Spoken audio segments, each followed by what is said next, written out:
Welcome to the Worth Listening podcast, where we focus on having positive and productive conversations about money.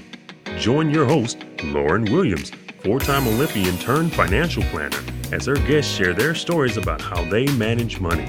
We aim to help you own your personal money story and feel good talking about it. Lauren will teach you that money is a tool that can help you live the life you want.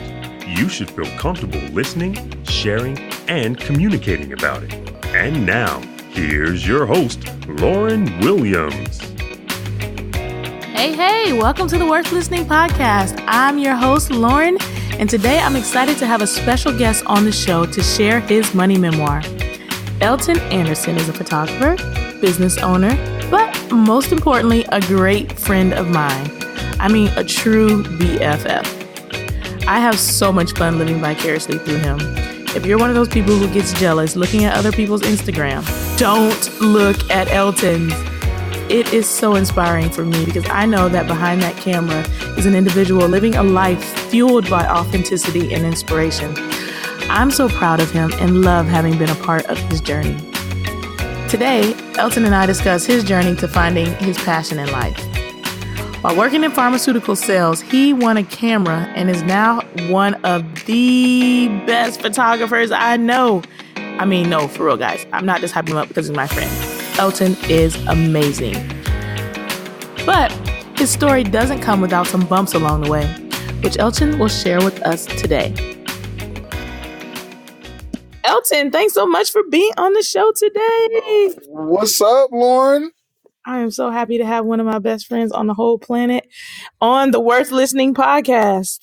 Yes, and I'm so happy to be here. This is amazing. I've seen you excel at everything you've done, and I am sure that this podcast will be another one of the many achievements that you've already made, boo.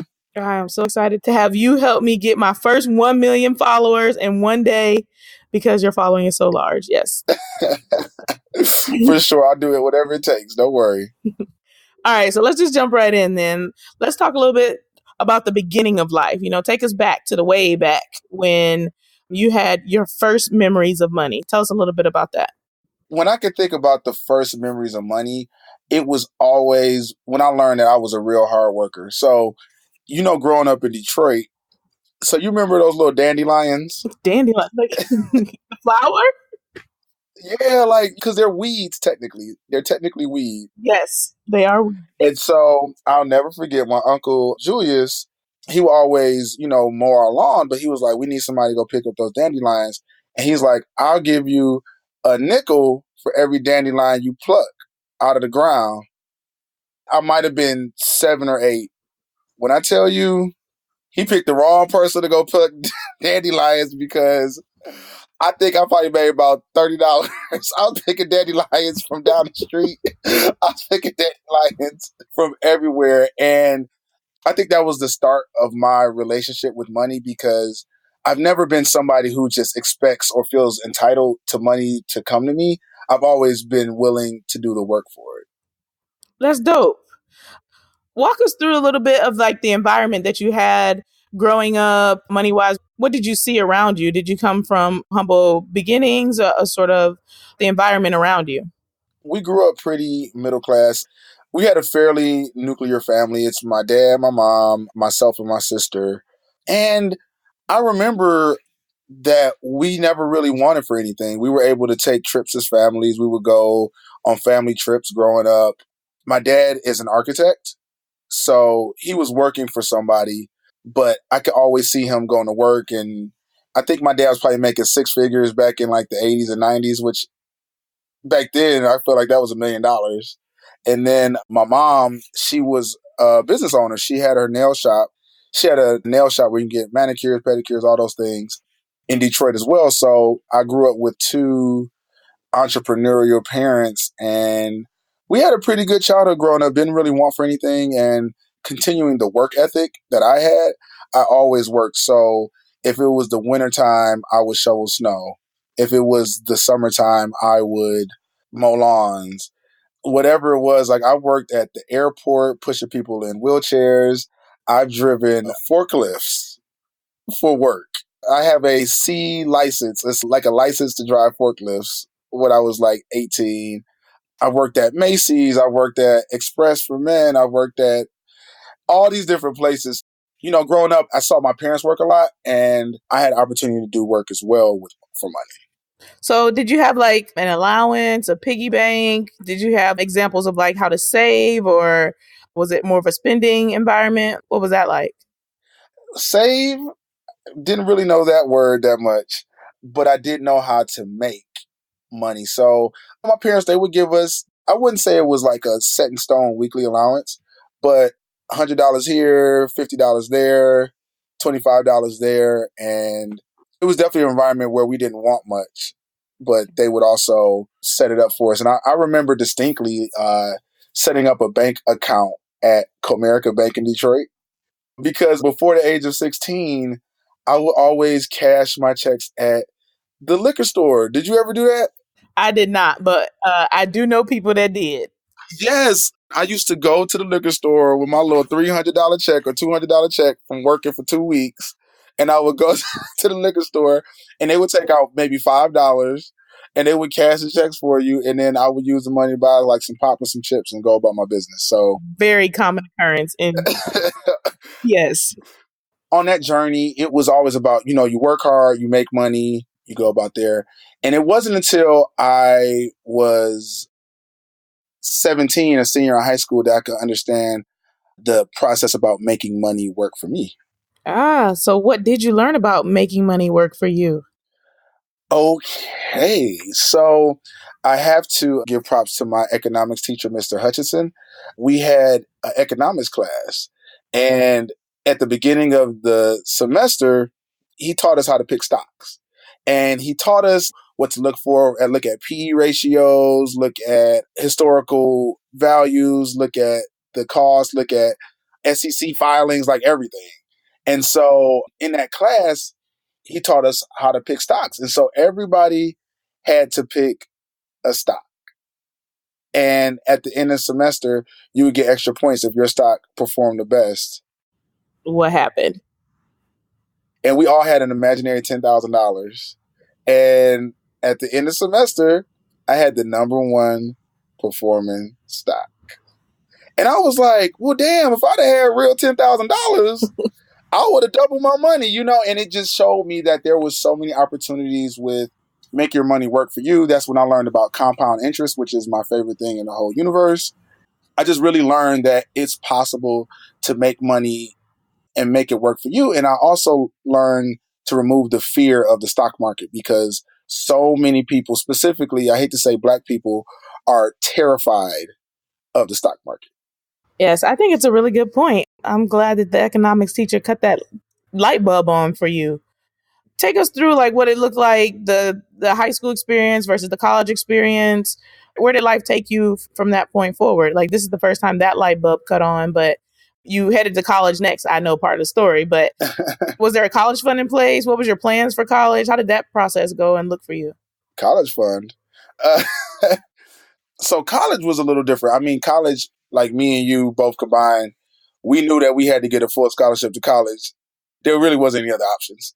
I mean, for me, unfortunately, my parents came into hard times from that 99 to 2000, much like a lot of people. And that's when I graduated high school in 2000.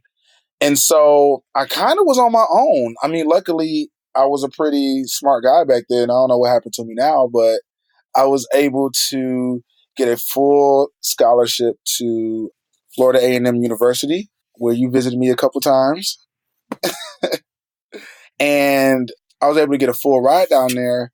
And that just was the best thing that could have ever happened. So let's pause right there for a second and talk a little bit about that, because you received an academic scholarship. So tell a little bit about the process of finding that. And I think it's a great example to see an African-American man go to school on a full scholarship for academics. Just talk about the prospect and the process of that. In college, I was a track athlete as well. Not as good as you, but I knew early on that track and field, although I loved it, although it was a passion, was not going to pay my bills. And I knew that I had to rely on my brain to do that. So in high school, I was really into like a lot of those like weekend classes. I don't know if I was a nerd, but I was into like things like DAPSEP, which is science and engineering focused. I was into this program called LEAD, which is a program to get minority students involved in business programs. So it's a summer program. I was always just like, okay, I know that I want to go to Florida A&M because I know it was in Florida and I knew it was a black college. Because in Detroit it's cold, so I was like, I want to go somewhere warm, and it has to be a black college. Then, talking to one of my high school counselors and found out that they give away academic scholarships if you have a 3.5 GPA and you have a 1400 on the SAT. But I just knew that I don't know how I knew at such a young age because my parents weren't even pushing me like scholarship, scholarship, scholarship. But I just knew that this was a goal, and I was like, it would be great to go to school for free. And that was just always my goal. And again, another great decision I made when I was younger. I love to just share with people the option out there for academic monies, especially like you said, in the African American community where it's sometimes very sports focused or, okay, I'm gonna just go get these student loans. It's like there's money out there to be had.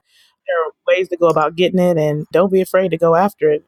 I think that's the beauty of why I really love that you're doing this podcast, because who needs to be listening to this is like 14-year-olds and even the parents of 14-year-olds, because that's when you start high school, and that is when that could change the course of your entire life if your child chooses to go to college. So I love that you followed up on the scholarship question.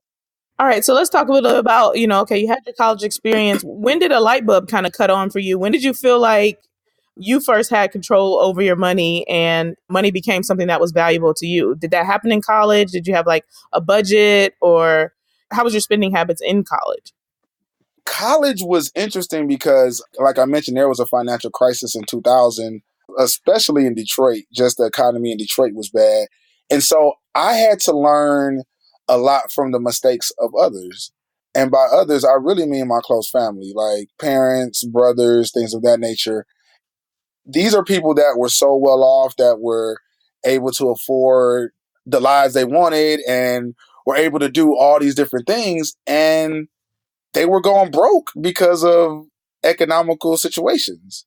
I have to throw on one anecdote with my brother, one of my older brothers.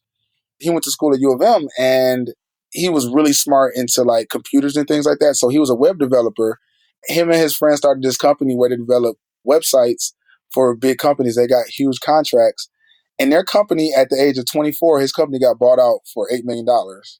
So he was a millionaire at 24 years old. Hey, But but he wasn't a millionaire when he was 30. And, my brother's doing great now, but I have cautionary tales with so many people that I know in that moment. And it was like, okay, I know how I don't want to be. So I saw what I didn't want to happen to me, but then I had to figure out what I did want to happen to me. And that is when I came across, I know it's cliche, but I came across Rich Dad Poor Dad. And that changed my life. Rich Dad Poor Dad is one that's been mentioned a few times on this podcast. So if it works, it works. And there's a reason that all these years later, people are still buying Rich Dad Poor Dad as a way to start, say, kind of get the money wheel turning in their head, if you will. Yeah. I love what you said about your brother, though. Like, millionaire at 24, not a millionaire at 30, but doing okay just now. Because one of our biggest mottos on this podcast is like, you don't have to get it all right to be all right. And so sometimes people get so caught up on the, dang, he was a millionaire. Oh, he ain't a millionaire no more. Everybody's life is going to have financial ups and downs in it, whether it's with your $1,000 that you make, your $100,000, or your $1,000,000 that you make. But yeah, that doesn't have to be the end of it. It's not. I think that's the beauty of money. Like, it's all a mindset. I know we'll dig way deeper into that portion of it, but money is literally all about your mindset. Somebody who makes $50,000 a year can be a millionaire at 65, and somebody who has a 30 million contract at 18 could be dead broke by 30. So it's really all about the mindset, and I know we'll dig deeper into that. But yeah, so I'll get back to Rich Dad Poor Dad. So I read Rich Dad Poor Dad, and I could just remember, I think I was like 20, 21, and I could just remember. You ever had something where your head exploded, where you just had like an epiphany, like, what is this man talking about? Like, I think I read it twice, back to back. And just the concepts, I know a lot of your listeners are familiar with the book, but if they aren't, he talked about having two dads, a real dad and a father of his friend. And this guy had his own businesses and created things that could make him money, i.e., businesses, i.e., investments, i.e., real estate and rental properties. And his real dad was super educated, had a lot of money, or had a great salary. And he talks about that journey of learning from both of them. So I think the biggest thing I took from the book was that the rich buy assets and the regular people buy liabilities. And so that taught me about why a car is a liability, why clothes are liabilities, why all these things are liabilities, and then to know the difference. Yes. Okay. Okay. So you read that book and it kind of got you thinking, is this still in college though? So Yeah. what did you end up becoming? What was your first grown up job? Let's start adulting now. Tell me about that. Woo, okay, this journey is going to be fun. So I graduated college with, I actually took out one little small loan, like $3,000. So I graduated college, and the biggest thing for me was home ownership. I'm like, I need to own a home. That's all I could think of. I need to own a home by 25. And after college, I graduated with a business degree. And I walked away with a really good job for like a 23, 24-year-old. I was working at Pfizer doing pharmaceutical sales. My base salary was maybe like 70 something, but my bonuses would put me well over six figures. So super comfortable. I did end up buying a condo, a 2-bedroom, 1-bath condo in this really cool little area of South Florida. And I thought I was good. That's when I really started getting back into investing. So I was like, okay, I got a crib. And the thing that I always heard, I don't know where I heard it from. I think I did hear it from Rich Dad Poor Dad or read it in Rich Dad Poor Dad was pay yourself first. And paying myself first was a mantra that I just made sure I followed. So if I got a paycheck, I will automatically make sure I sent the first 10% to myself. So at the time I had do you remember Share Builder? Mm-hmm. Yes. Yes, they recently got bought by ING and then they got bought by Capital One. So I started this Share Builder account and I would just put my money in there and I started a Roth IRA. I'm a big fan of the Roth IRA product.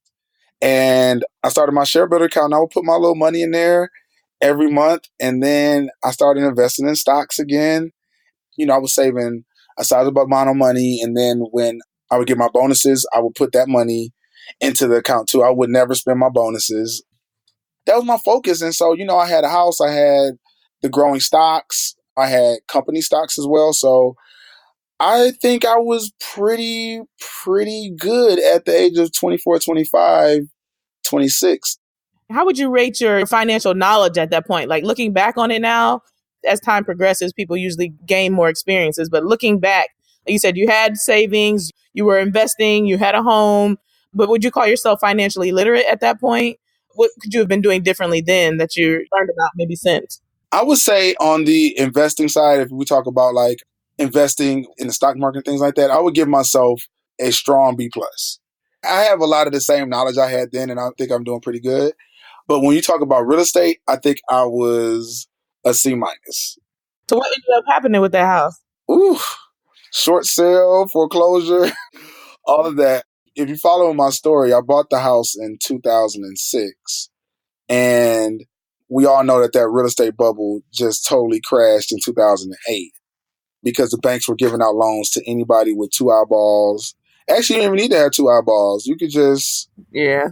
you could be a head on a stick and they would give you. My Great Dane has a house. Shoot. Right. So I think I made the big mistake because I bought an overvalued condo. In full transparency, I bought the condo for like $150,000, but then 2 years later, it was worth $35,000. Right. I fell victim to that whole era, and I ended up letting the house go. In hindsight, I should have held on to my money and then bought the house when it was $35,000. Yes. It's hard to be Exactly. 23 and know that a financial crisis is coming. And you said there were a lot of people in the financial industry that didn't know that crisis was coming. It caught a lot of people off guard. So And that's the thing. It didn't make me feel like an idiot, but I was just glad that I failed fast and I failed early Right. versus being 51. Like, ooh.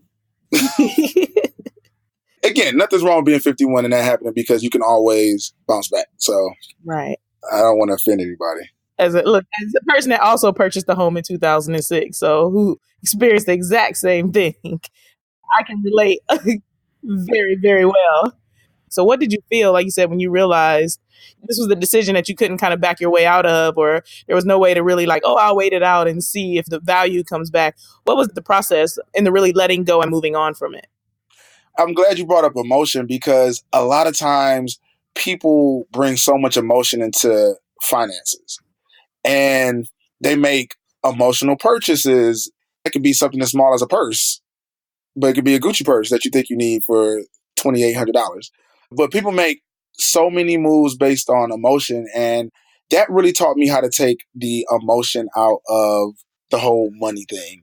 One thing that I did do that I think worked out well was that I rented out my condo. I rented out to a young lady on Section 8, and so she was able to cover my costs for 2 years. So I think that was a really good opportunity because I didn't let the house value ruin me. I just said, okay, how can I still break even with this situation? And that was the best way. But overall, I try not to let my emotions get into it, but I did want to course correct as soon as possible. And so that was my goal. And I love too that because you were also getting a whole nother set of experiences then by being a landlord and understanding what that meant and collecting rent, and Yes. it's a whole nother side of business that people take for granted, but it is kind of a learning curve there as well. Mm-hmm. All right. So you said you became a photographer next. Please tell us all about that. That is where the journey really starts. So photography came out of nowhere. I ended up winning a camera through my job. And then from there, it became this passion that I never knew I had. Lauren knows me. I had never owned a camera in my life. I didn't even like being in pictures. It wasn't like the story where, oh, my daddy gave me a camera when I was 10 and I knew, nope. I had never even known that was an option. And when I first started taking pictures and becoming a photographer, quote unquote, I wouldn't accept money because I felt like it was something I loved doing and I refused to accept money from people. And that was primarily because I was working. And so I didn't need the money. But as I started falling deeper and deeper in love with photography, it started costing because you have to buy more and more equipment. You have to invest in the business. Like you have to create a website. And so going back to Rich Dad Poor Dad, this was my first time really creating a business.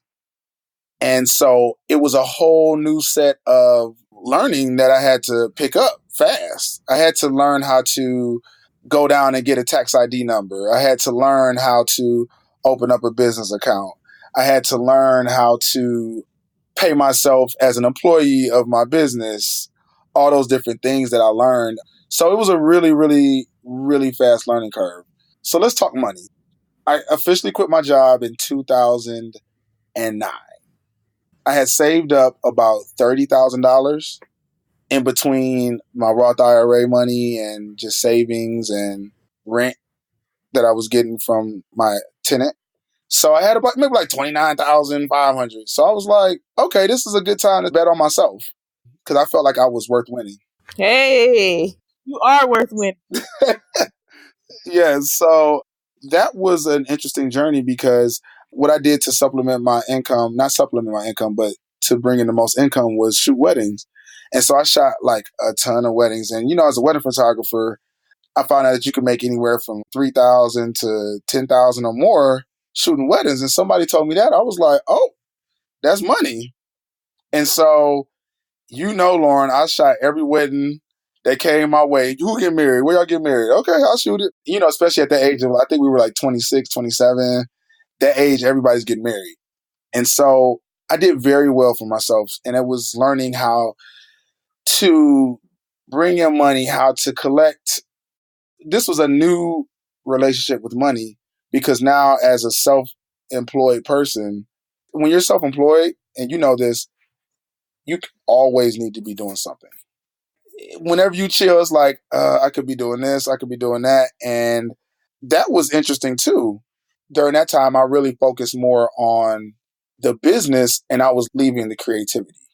That was a hard period because I was just focused on making money as a wedding photographer. And I was doing pretty good. Like I would say my first year, I shot maybe 8 weddings. And I would say I probably brought in like close to 40,000 or 50,000 from that, amongst other little photography jobs.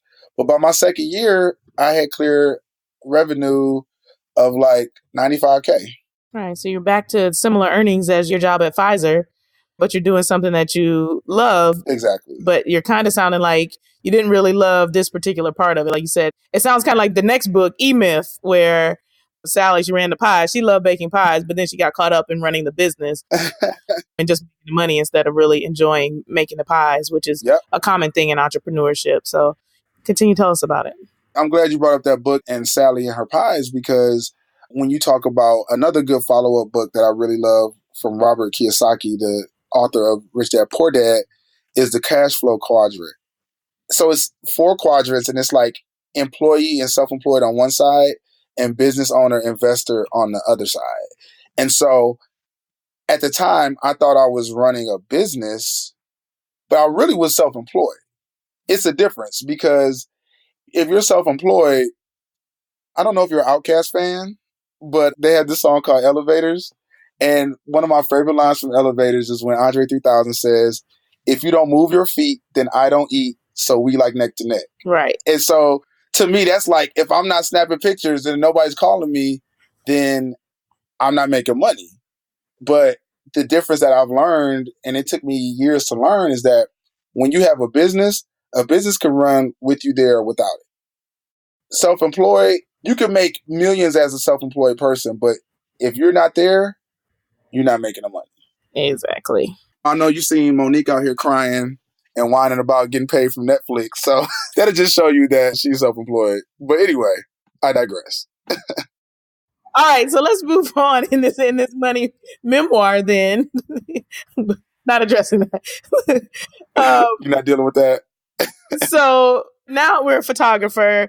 You're unhappy shooting weddings. You realize, like you said, this transformation has to happen in order for you to move from being self-employed to being a business.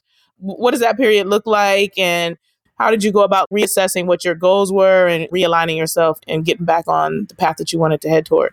So this part isn't so much about money. It's more about mindset. And I think that I'm a staunch believer that mindset determines the money and the abundance that comes into your life. And so it was 2011. And I think the biggest part was that I focused on what I didn't want to do. I said, I don't want to shoot weddings anymore. I had been an accomplished wedding photographer, but I wasn't moved creatively.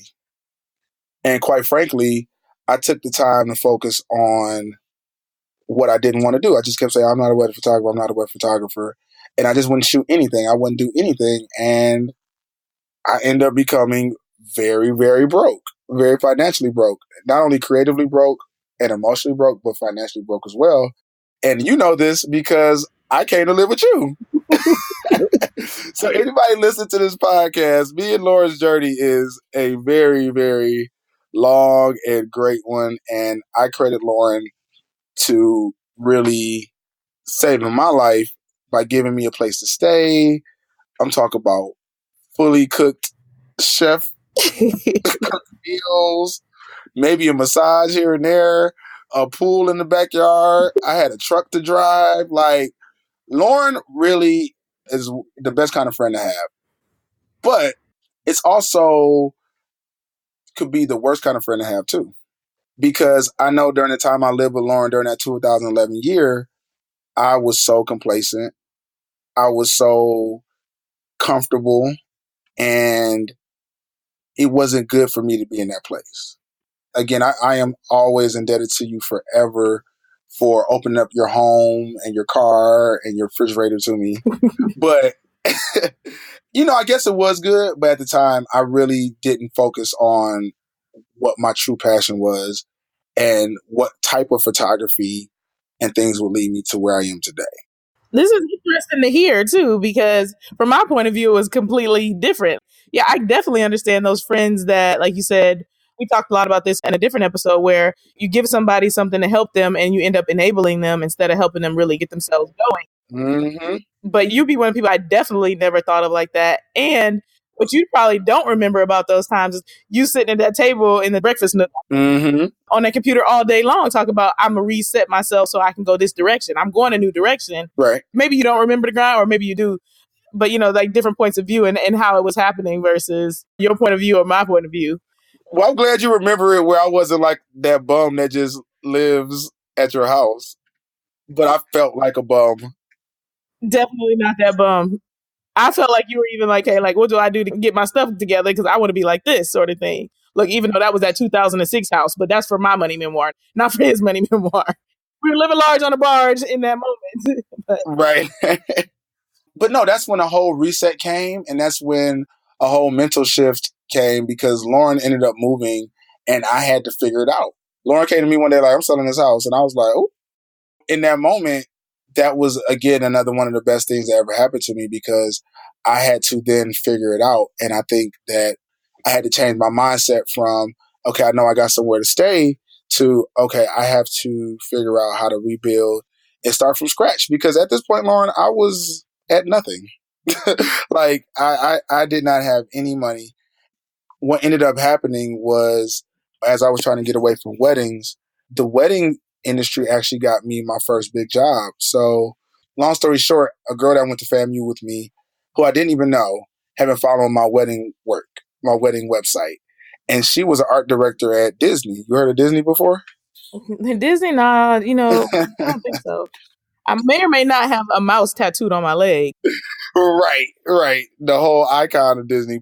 Yeah, so she saw my work and she was like, Elton, I've been following your work for years. And I know you don't do weddings anymore. I have this opportunity here at Disney that I think you'd be perfect for. And it was shooting social media content because that was when social media really started coming into play, like that 2011 kind of period. And she was like, it's for shooting social media content. And that was like my first big job. Like, I think I got paid like $10,000. And I was like, oh my gosh. And that just showed me that the wedding work, even though I wasn't fulfilled from it, it still helped me build an audience and still was setting the pace for another new line of work. And that was with commercial photography and shooting celebrities and guided me to LA. All right. So now you're in LA, you're shooting, and you are the most successful photographer ever on the whole planet because I said so. Let's stop there. All right. You tell your story. Don't let me tell it. Well, no, I'm just saying because it didn't happen that easy. Like that $10,000, nothing followed that for a while. And you can imagine with debt and everything else, $10,000 can go fast. Mm-hmm. When you're young, $10,000 is equivalent to $1 million. Right. But, well, no, I was about to be 31 at the time. That $10,000 went fast. So I had to really figure out a strategy for moving out here. So I think another big thing that I was able to do that so many people can't do or so many people can't was to downsize. I moved out to LA and I stayed on the couch. I stayed on a buddy's couch, $500 a month. That's fine. And so I was able to just restart. I had went from making six figures at 23 with a house, expense account, company car, all that stuff. And I'm 30 paying $500 to sleep on a couch. But you're chasing your dream. But chasing my passion. It just showed me that money isn't everything. I really realized that during that time from transition from living with you to living on a couch, it just showed me that money isn't everything, that passion can really, really drive you. And when I realized that and just learning to live authentically, I did a lot of things authentically for myself. I made sure I shot things that inspired me. I made sure that I used the business acumen that I got from college and I applied that same business acumen and that same sales strategy and all those things into photography. Mm-hmm. Because as you can imagine, when you're working in the business world, you have to work on teams and you have to meet deadlines and do all those things. And those same things ring true in photography as well. And as I became a more of a professional commercial photographer, I had to bring those same kind of abilities to that realm. So I talk a lot about mindset, but that was so integral in my transition from the age of 30 to where I am now. And I think I'm at some sort of level of success, but I'm not done quite yet. All right. So tell us a little bit about where you are now and how you're organizing yourself and governing yourself accordingly because you've had this mindset shift. After moving to LA, a lot of good things happened. The job started getting bigger and bigger. I started realizing that photographers can make a lot of money. I'm not nowhere near the highest paid photographer, but I can name a dozen photographers I follow and know personally that make over $1 million a year. That's not me. Again, let's be clear there, but I've been able to learn. So I would say the jobs got bigger. I was able to get 5-figure jobs on the regular as things progressed. And so I started understanding that, okay, I really need to keep applying that idea of pay yourself first. Mm-hmm. So I got back into the stock market, and that has been my favorite little side project. So whenever I get a big check, what I'll do is I'll pay myself first. I'll make sure that, and this time it's not 10%, this time it's like 50% or 60%. And then I really understood the power of when you pay yourself first, you live off what's left. And so I think a lot of times people do lifestyle inflation. Mm-hmm. For your listeners that don't know what lifestyle inflation is, when you make more, you spend more. So it's like your taste level changes. Like before, Red Lobster was The bomb duty. was only for graduations or wedding receptions. But now it's like, oh, I gotta go to Dubai and have Michelin rated dinners on top of the tallest building in Dubai. There's nothing wrong with people's taste level changing, but I think that period of being quote unquote 6 figures to being $500 for a couch taught me that I don't need all these things to live. You can live a good life without a lot of material things. Mm-hmm.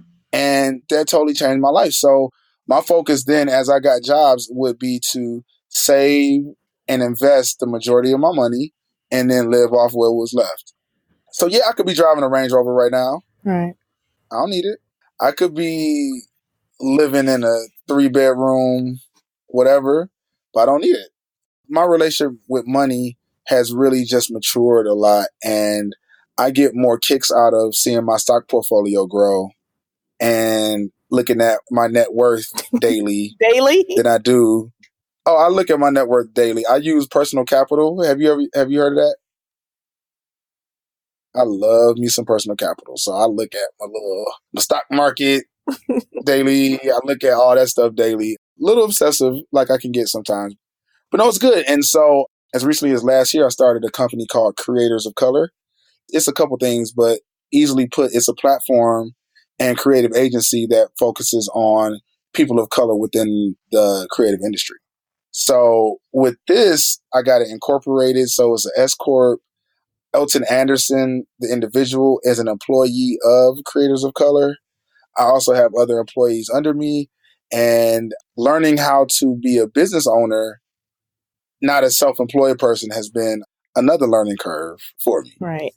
So, and I get to be on podcasts like this and Yeah. and share what little knowledge I have with people. A lot of knowledge. A lot of knowledge. Everybody's story is full of nuggets and knowledge and experience that others can learn and grow from. One thing I want to ask you about is what your goals are. So you talked a lot about your portfolio and building your portfolio and increasing the amount that you're setting aside. What's the end goal with that money? What are you planning for with the savings? Right now, my goal with the money is the young Elton. Everybody has that goal of $1 million. Like, I don't know if everybody does, but I know for me, my goal is always to be a millionaire. And through continue to keeping that same work ethic I had when I was picking up dandelions, attached to the knowledge I got from doing mock investing in high school to doing current investing now, and to now building a business, and understanding how somebody like Diddy or Oprah or Jay-Z could be a serial investor.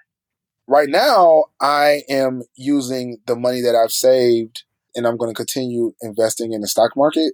But the new money that I'm making now from other projects as a photographer, I'm investing it into the business. So I'm putting more equity into the Creators of Color project because it's twofold. It'll be able to give back to the next generation of creatives, and it will be able to turn into a business that can operate when I don't feel like taking pictures anymore. Ultimately, the goal is to set up businesses, investments that I can live off of for the rest of my life. And that's the way you get on that side of the cash flow quadrant where Rich Dad, Poor Dad talks about. Yes. That's where I was trying to lead. I was like, please say something about retirement. Please, Pookie. I was like, Yes. I'm saving for retirement. I always try to cut people's brain on to this idea because some people start saving and they don't really know what they're saving for, especially our age group. It's like we got to go through these different things of like, hey, let's do this and then let's do this. But like connecting the dot and really knowing what's the purpose of whatever it is, even if it is reach your $1 million first, to have a goal with the money, like to attach a meaning to the savings has been really good for my clients. No, I think that's the truest thing because people want to live in the now, but you have to prepare for the future. You have to, because again, those cautionary tales that I see within my direct family of people that are 45, 55, 65, and don't have $1,000 in the bank account. I have several people in my family or examples of friends and people in their family that are 50 years old, 60 years old, and do not have $1,000 in their bank account. Yeah. And I hope your listeners don't think this is me judging at all. This is me trying to figure out how we can change the mindset of our people. Right. Because the reality is that you can't stop working when you have $1,000 in the bank and you get older and you're able to do less. That comes for everyone. Maybe some people don't want to retire. They don't have a plan to really stop working, but you don't have an option to stop working when you have $1,000 in the bank. At some point, you're not going to be able to. Like you said, really being able to cut on to the mindset of someday you're not going to be able to do whatever it is that you're doing to earn money anymore. And so what's the plan then? Because it still costs money to live. As long as you're alive, it costs money to live. Yes, exactly. And can we be frank? Yes, let's be frank. After like 40, 45, I want to be a lazy son of a bitch. I just want to have my money working for me. I want a life of leisure. I want to take pictures when I want to. And if I don't want to take a picture, I don't want to take a picture. So I'm 35 now. I'll be 36 in 2 weeks. But I want this money to be able to work for me. And I want my business to be able to work for me. That's the ultimate goal. And as a derivative, I want my money to be able to go into philanthropy projects and help other people. And if my story of dollars to broke to dollars to business owner can inspire somebody, then Yes. it was worth it. It was worth it. Okay.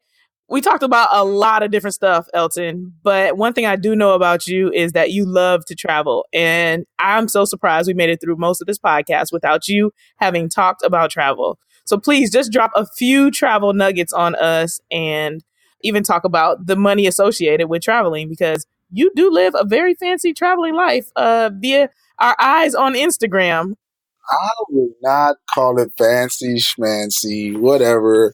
But no, Lauren, yes, anybody that knows me knows that travel is a huge part of my life. I got my first passport about 10 years ago, well, 11 years ago now. And since then, I have been to 56 countries and some countries twice. But travel has been hand in hand with my new life as a photographer. And I really enjoy budget travel. So I want to show people that travel does not have to be expensive. I mean, I've been blessed to be able to go to places like Senegal, Taiwan, St. Lucia, Jamaica, Nigeria, and all those trips have been paid for because I was able to weave in my work and travel. But then there's places I've been like Iceland or Brazil or even Spain recently where I paid for that myself. And so I guess I could sum it up in like 3 really quick tips. I would say the first tip is to get a really good travel card. The one I have, you may have seen me in a commercial for. So this is not a shameless plug. They're not paying me to say this, but Chase Sapphire Reserve card. If your listeners are in the market for a new card, I think that card is amazing because they give you 100,000 point sign up bonus. I think they may have lowered it, but for instance, if you spend $3,000 over the course of a few months or something like that, they give you 100,000 travel points. And that literally translates to about 2 or 3 flights, depending on if you're going domestic or international. So that would be my first tip. My second tip is definitely to travel places like outside of the season. Sometimes people always want to go to these places where it's like high season, but you can always find really good deals when it's not particularly the best time to go. And third and finally, don't be afraid to look on flight deal websites. So I do a lot of my travel and flights through like websites like Airfare Spot, Flight Deal, and they'll have trips. They'll have tickets for like $350 round trip. So for instance, I found a flight deal round trip to New Zealand and back. Do you know how far New Zealand is, Lord? Forever and 20 million years away, no matter what part of the United States you in. Yes. No matter what part you're coming from. I found a round trip ticket to New Zealand for $220 What? on Qantas Airlines. I had no plans of going to New Zealand, but $220, I'm going to find me a way to New Zealand. So in conclusion, I don't want to make this part go on too long, but I follow the deals. I don't really follow the destination. All right. Follow the deals, not the destination. Thank you for all of that. Yes, 56 countries and a $200 trip to New Zealand, people. Are you listening? All right, it's time to wrap it on up, Elton. Okay, I've been talking too much. We love you, but I think our listeners are getting to the end of their listening abilities. So to wrap it up, we have some lightning round questions. So these are just kind of quick, snappy answers, however you feel. You know, it's not one word, but keep it short and simple. Okay.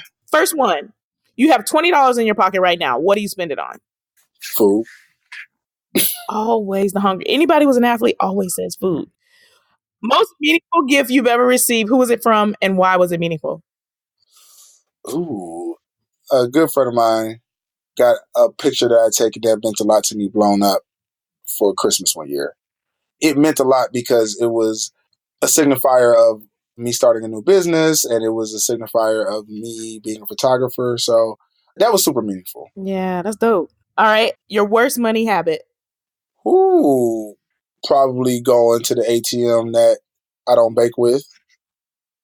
So I get those fees. Like I bank with Bank of America, but I'll go to any ATM in the world and they'll take out those little $2 and $3 fees. And those things add up. Yes, they do. Yes. So I think that's the worst thing I do. All right. Well, let's talk about your best money habit then. My best money habit is definitely paying myself first.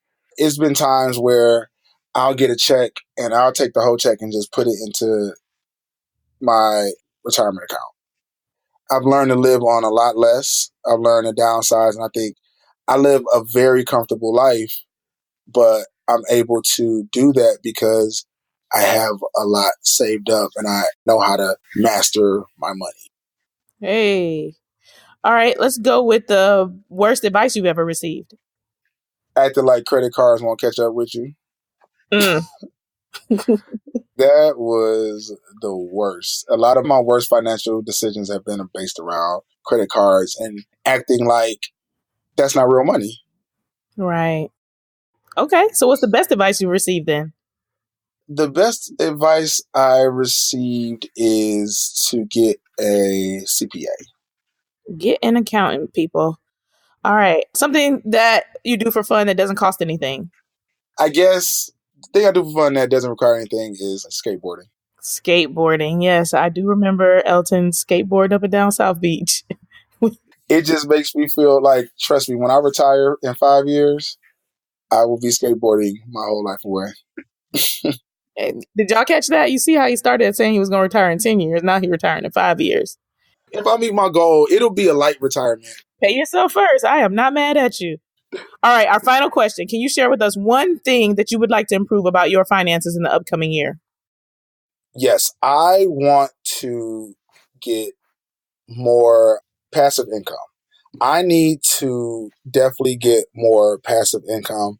And I've gotten it through residuals from shooting a commercial, but I really want to get passive income through real estate. I think real estate and having those rental properties that bring in, even at first, if they only bring in a little $100 to $200 in the beginning, I really need to make sure I get a ton of those.